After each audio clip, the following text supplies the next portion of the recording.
ನಮಸ್ತೆ ವೀಕ್ಷಕರೇ, ನಮ್ಮನೆ ರುಚಿಗೆ ಸ್ವಾಗತ. ನಾನು ಈ ದಿನ ಎಲ್ಲ ತರಹದ ಕಾಳನ್ನು ಮೊಳಕೆ ಕಟ್ಟೋದು ಹೇಗೆ ಅಂತ ತೋರಿಸ್ತಾ ಇದ್ದೀನಿ. ನಾನೀಗ ಯಾವ್ಯಾವ ಕಾಳು ತಗೊಂಡಿದ್ದೀನಿ ತೋರಿಸ್ತೀನಿ. ಹುರುಳಿ ಅರ್ಧ ಕಪ್ಪು, ಅಲಸಂದೆ ಅರ್ಧ ಕಪ್ಪು, ಕಡಲೆಕಾಳು ಅರ್ಧ ಕಪ್ಪು, ಹೆಸರು ಕಾಳು ಅರ್ಧ ಕಪ್ಪು, ಬಟಾಣಿ 1/4 ಕಪ್ ತಗೊಂಡಿದ್ದೀನಿ. ಈಗ ನಾವು ಒಂದು ಪಾತ್ರೆನಲ್ಲಿ ನೀರು ತಗೊಂಡು ಅದಕ್ಕೆ ಬಟಾಣಿ ಹಾಕ್ಕೊಂಡು ಹುರುಳಿ, ಕಡಲೆಕಾಳು, ಹಲಸಂದಿ, ಹೆಸರು ಕಾಳು ಎಲ್ಲವನ್ನು ಹಾಕಿ ಒಂದು 12ರಿಂದ 14 ಅವರ್ ನೆನೆಸಬೇಕು. ಈಗ 14 ಅವರ್ ನೆಂದಿದೆ ಚೆನ್ನಾಗಿ. ಈಗ ನಾವಿದನ್ನು ಒಂದು ಜರಡಿಗೆ ಸೋಸ್ಕೊಳ್ಳೋಣ ನೀರೆಲ್ಲ.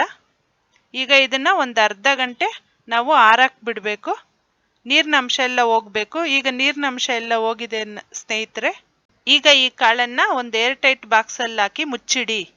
ಏರ್ ಟೈಟ್ ಬಾಕ್ಸ್ ಇಲ್ಲ ಅಂದರೆ ನಾವು ಸೊಪ್ಪು ಸೋಸೋ ಜರಡಿ ತಗೊಂಡು ಅದರಲ್ಲಿ ಕಾಳನ್ನು ಹಾಕಿ ಕೆಳಗಡೆ ಒಂದು ಟೈಟಾಗಿ ಒಂದು ಪ್ಲೇಟ್ ಇಡಬೇಕು.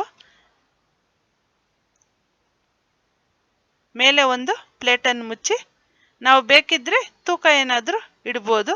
ಇದೇ ರೀತಿ ಒಂದು ಸುಮಾರು 10 ಅವರ್ ನಾವಿಟ್ಟರೆ ಮೊಳಕೆ ಕಾಳು ರೆಡಿಯಾಗಿರುತ್ತೆ. ಈಗ ನೋಡೋಣ.